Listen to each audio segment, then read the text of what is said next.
This is the first time I've ever seen a content warning in a book. I'm actually very impressed right now. Not to mention, the art is beautiful.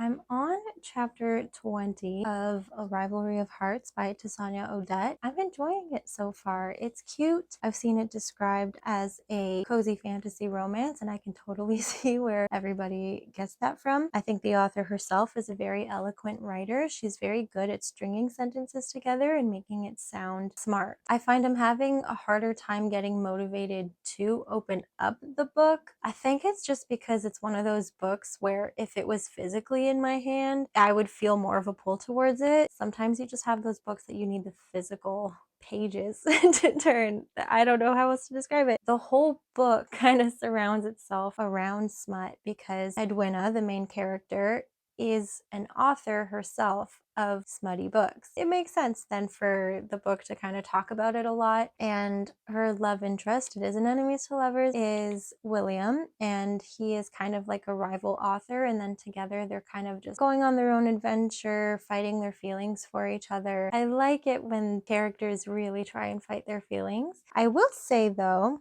it does have some aspects of usual rom-com main character obliviousness that kind of takes me out of it. There was one point where William was literally saying to her face, saying, "I'm attracted to you, use me for your smutty research." And she's still like, "But he's not attracted to me." Like, girl, there's so many female lead characters that are always like, "No, but he can't be attracted to me." I want a character that owns it. Be like, yeah, maybe he is then. If it's so blatantly obvious, just have the character accept it, in my opinion. There's a moment where they open up to each other a little bit. Well, William specifically does. And then they share a really cute moment together. And then Edwina just kind of doubles down on her hate for him afterward. I get it. They're trying to really fight their feelings and they're trying to be like, no, I'm supposed to hate this person. But she literally writes down, "I don't like you and I don't like your book," or whatever it was in William's book, and then hands it back to him. I know it's a moment of tension building, but to me, I was kind of like,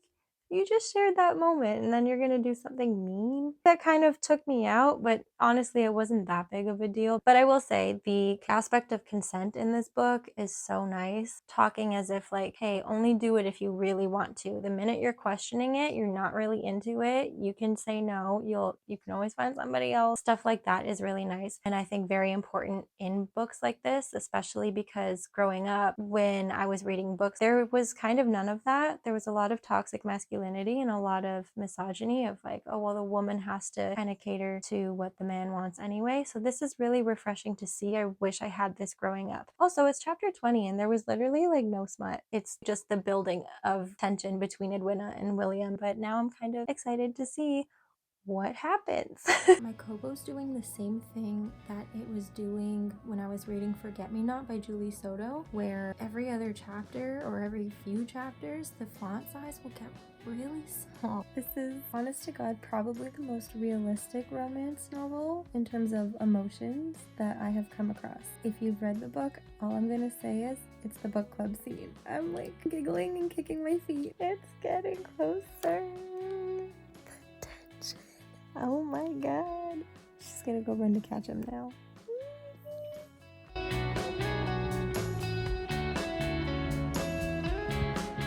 Okay, so feelings have just kind of been admitted and it's immediately they're being thrown into spice. I'm getting frustrated with romance novels because could we not have just sat in that moment a little longer? Authors don't really hang on to the yearning portion. I wouldn't mind having it, but why does it have to happen so fast after admitting feelings? Okay, so the book's actually going very well. The last critique I had was mentioned and covered up. Male lead was kind of like, oh, my only regret was not having a moment with her to discuss some logistics and things that, whatever, before his desires took over. Still, I'm kind of like, okay, men. But at the same time, it was still addressed. All the details have been so well thought out from the moment you open the book and there's trigger warnings to these little minute details. I'm watching a video, by the way, called Let's Talk About Booktok by Funky Frogbait, and can I just say everything they're saying is just well done. Go watch it.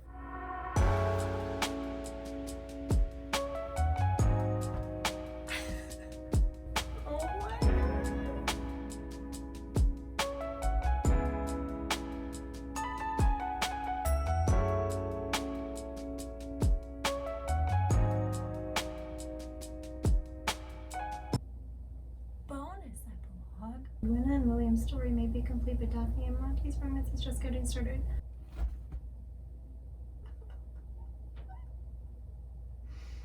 Okay. Fantastic. That was such a fantastic book. I am so very excited for today. The Toronto Public Libraries are hosting a romance literary festival, and I'm going with my friend Sabrina. They have this thing called Romance Alley where there's a bunch of vendors. There's going to be music and literary trivia. There's going to be friendship bracelet making. Cute. It's very small.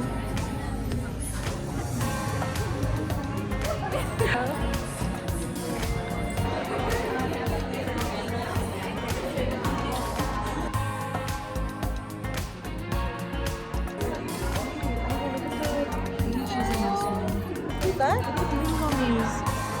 They're so pretty. They have great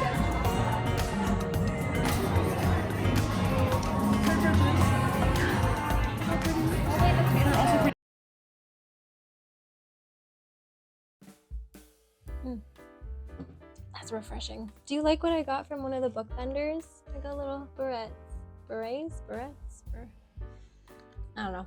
But they're so cute, all hand embroidered. I've been wanting a pair like this for so long. There's this little shop near me that has all handmade stuff, but there's a lot of things that are just like Temu items being resold. So I don't know if the person is just reselling somebody's work. At this romance literary festival, I actually got to meet the person who hand stitches all of this stuff. So I finally got them and I got to support local, which is just what I want to do. I did a thing. I started writing a book. I've only gotten a couple chapters out of the way, but I've never written a book before. I've always wanted to. I've always started writing books throughout my life and then have never done anything with them. I would always lose motivation, but this time I actually want to do something about it. I'm taking a beginning writer's workshop through my local library and I'm so excited. It's free and I get to hone my skills. I haven't been in school for over a year now and I feel like, you know, the whole thing, you use it or lose it. I just want to stay educated.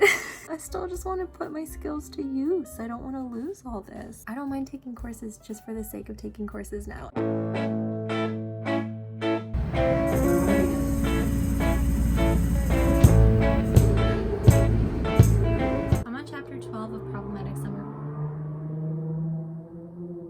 I'm on chapter 12 of Problematic Summer Romance by Alihazelwood. We have Connor and Maya as the two love interests. There's an age gap. The thing that's weirding me out is that I think she's 26 now and he's like almost 40, and he feels it's wrong to date her because she is his best friend's younger sister. He keeps thinking of her as the young sister. I mean, there's a reason why the title is called Problematic Summer Romance. I can get with age gap romances within reason. An 18-year-old and a 30-year-old is really weird to me. It's the fact that he still infantilizes her.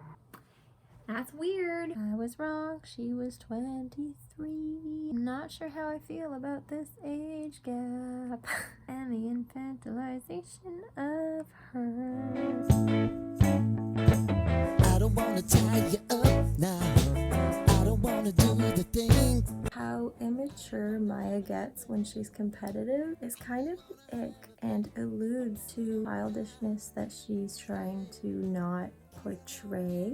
I like the storyline, I think, but I think some things that the characters are doing are just kind of icky. The juxtaposition between her immaturity and maturity is very apparent in this book. She's really mature in realizing Connor's a grown adult. He can do what he wants. He can be with whoever he wants. She's not happy about it, but she understands free will. It's just the competitiveness. I was kind of like, oh, like she's mature and not mature. I think it just really shows her age. huge.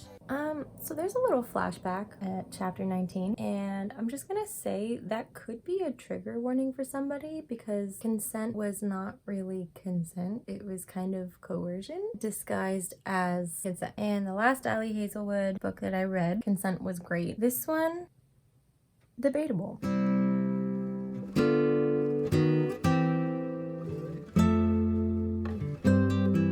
Finished the book. I am a sucker for a good and they all lived happily ever after. Would I recommend this to everyone? No. I can see myself recommending this book to a couple people in my life, but I would give them a heads up about certain things like the consent thing. I don't know. I'm okay with it starting at with romance blossoming at the age of 24 or 25. I think she was a little too young for me to be okay with it in this book. For my next book, you're never gonna guess what it is. If you are a Critical Role fan, you will know exactly what this is. Some of the characters from the campaign reviewed the book. I love that detail, and look, there's Jester and Thorn. I'm excited to read what Jester read in the campaign. It's just so fun and immersive. This is the author right there. Shall we? I'm very aware that I filmed the introduction to Tusk Love earlier on, and then I decided to read Ali Hazelwood instead. I am reintroducing it right here. It feels really weird to hold a book in my hand again after using my Kobo for so long, but maybe this will be exactly what I need to get back into reading because I feel a slump coming on. I don't want a reading slump. You can't help it sometimes. Okay, let's start. I'm gonna first start off by removing the sleeve. Like this video if you prefer paperback over hardcovers, because I do. I hate reading with the sleeves on too, so I always take them off just in case I ruin the books. But this isn't my book, so I have to be really careful with it.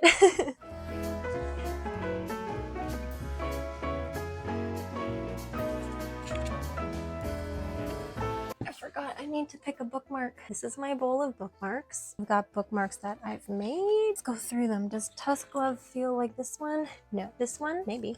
This is a drawing one of my students made me.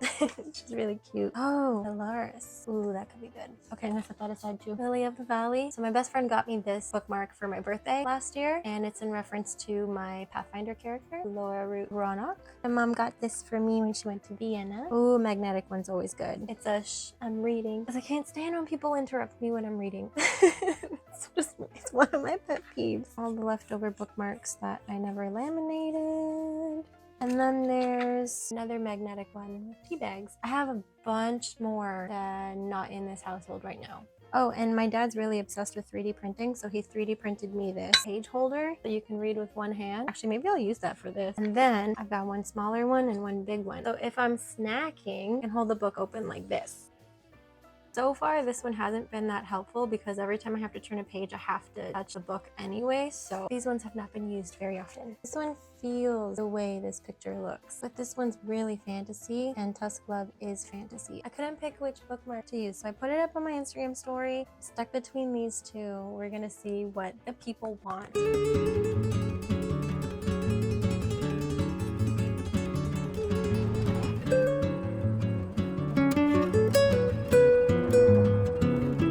I didn't do much reading yesterday because I'm only on chapter 6. It's really innocent and cute so far, and it probably won't be very soon, so I'm just gonna bask in it while I can. I'm about halfway through the book. Oscar's trying to avoid his feelings for her because she's too rich and they just live different lives, and he wants better for her in life, and oh, it's so cute. I like how straightforward this story is. This book literally feels like a story being told around a campfire. It's like a little fairy tale. I had a very astute realization at 2 a.m. Hear me out. Tusk Love is just a spicier retelling of Shrek. Think about it. Green outcast guy is escorting a woman outside of his tax bracket to go get married to another person who is very well off, and they're falling in love with each other on the way. They even stayed in a cave together overnight, just like Shrek and Fiona did. He went to go hunt a rabbit that they ate over the fire. It was her first time having that rabbit, and she had 3 servings of it. You can't convince me otherwise. I really want to go on a run, but I have to still finish this book because I have to post this video today. So I'm in my running clothes. I'm gonna try and finish this as fast as possible, but also still paying attention. Obviously, I'm not gonna be skimming. I'm not a skimmer. We'll just see where it goes.